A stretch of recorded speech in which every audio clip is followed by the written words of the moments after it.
Hello, ഫോൺടെക് എഡ്യൂക്കേഷൻ്റെ പുതിയൊരു വീഡിയോയിലേക്ക് സ്വാഗതം. നമ്മളിന്ന് നോക്കാൻ പോകുന്നത് ബോർണിയോ സ്കീമാറ്റിക്കൽ ടൂളിൽ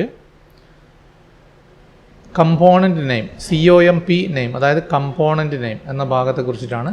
എന്താണ് കമ്പോണൻറ്റ് നെയിം എന്നതിനെക്കുറിച്ചിട്ടാണ് നമ്മളിന്ന് നോക്കാൻ പോകുന്നത്. അപ്പോൾ അതിങ്ങനെ വലുതാക്കി നോക്കിക്കഴിഞ്ഞാൽ നമുക്ക് ഈ ഓരോ പാർട്ടിൻ്റെയും പേര് നമുക്ക് അവിടെ വ്യക്തമായിട്ട് കാണാൻ സാധിക്കുന്നതാണ്. ഇപ്പോൾ ഇവിടെ നോക്കിയാൽ നമുക്ക് മനസ്സിലാവും ഇത് സിം-ട്രേ ആണ് എന്ന് നമുക്ക് ഓൾറെഡി അറിയാം. അതുപോലെ തന്നെ അതിൻ്റെ സെൻട്രലായിട്ട് നമുക്ക് SD കാർഡിൻ്റെ പോർഷൻ നമുക്ക് കാണാൻ പറ്റും. അപ്പോൾ ഇത് ഓൾറെഡി നമുക്ക് അറിയാവുന്നതാണ്. ഏകദേശം കണ്ടാൽ നമുക്ക് അറിയാൻ പറ്റും. പക്ഷേ ചില ഭാഗങ്ങൾ നമുക്ക് കണ്ടാൽ അറിയാത്ത IC-കളും അതുപോലെ തന്നെ ഭാഗങ്ങളൊക്കെ നമുക്കുണ്ട്. അങ്ങനെയുള്ളത് നമുക്കിതിൽ നോക്കിക്കഴിഞ്ഞാൽ വളരെ എളുപ്പത്തിൽ കണ്ടുപിടിക്കാൻ നമുക്ക് സാധിക്കും.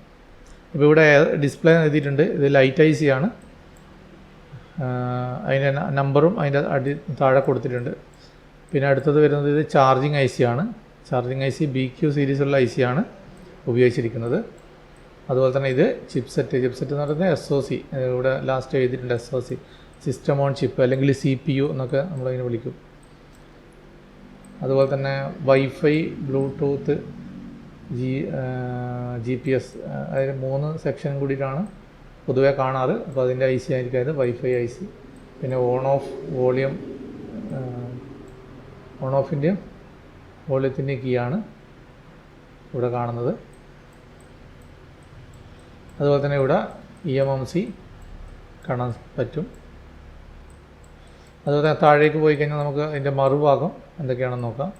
ഇവിടെ ഇയർ സ്പീക്കറിൻ്റെ 2 പോയിൻ്റ് കാണാം. ഇവിടെ ഇയർ എന്ന് എഴുതിയിട്ടുണ്ട്. ഇയർ അല്ലെങ്കിൽ റിസീവർ. ഇവിടെ ഫ്രണ്ട് ക്യാമറ, ഇത് ബാക്ക് ക്യാമറ. ഇവിടെ പവർ IC ആണ്. പവർ IC ഇത് സെക്കൻഡറി പവർ IC ആണ്.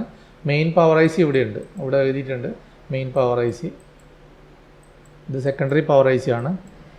ചില സെറ്റുകളിൽ രണ്ടും ഒക്കെ പവർ ICകൾ നമുക്ക് കാണാൻ സാധിക്കും. അതുപോലെ തന്നെ ഇത് ഫിംഗർ പ്രിൻറ്റിൻ്റെ സോക്കറ്റാണ്, കണക്ടറാണ്. അതുപോലെ തന്നെ ഇത് LCD കണക്ട് ചെയ്യുന്ന കണക്ടറാണ്.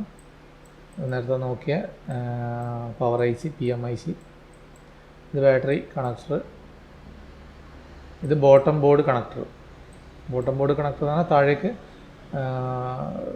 നമ്മളെ സബ് ബോർഡ് കണക്ട് ചെയ്യുന്ന ഈ ഇതിലാണ് സബ് ബോർഡ് സ്ട്രിപ്പ് കണക്ട് ചെയ്ത് അതിൻ്റെ താഴെയാണ് സബ് ബോർഡ് കണക്ട് ചെയ്യുന്നത്. പിന്നെ ഇവിടെ നെറ്റ്വർക്ക് സെക്ഷനിൽ നമുക്ക് 2 PA കാണാൻ പറ്റും. ഒന്ന് 2G, മറ്റേത് 3G 4G PA ആണ്. അതുപോലെ തന്നെ ഇവിടെ RFIC നമുക്ക് കാണാം. അപ്പോൾ ഇതുപോലെ നമുക്ക് കുറേ ഭാഗങ്ങൾ നമുക്ക് ഏകദേശം കണ്ടാലും മനസ്സിലാവും. പക്ഷേ ചില ഭാഗങ്ങൾ നമുക്ക് ഇങ്ങനെ അറിയുന്നില്ലെങ്കിൽ ഇതെടുത്ത് നോക്കിയാൽ നമുക്കിതിൽ വളരെ വിശദമായിട്ട് തന്നെ നമുക്ക് ചില IC-കളെ കുറിച്ചിട്ടും അതുപോലെ തന്നെ കണക്ടേഴ്സിനെ കുറിച്ചിട്ടൊക്കെ നമുക്ക് ഈസി ആയിട്ട് മനസ്സിലാക്കാൻ പറ്റുന്നതാണ്. ഓക്കേ, അപ്പോൾ ഇനി വേറൊരു കണ്ടൻറ്റുമായിട്ട് അടുത്ത വീഡിയോയിൽ കാണാം.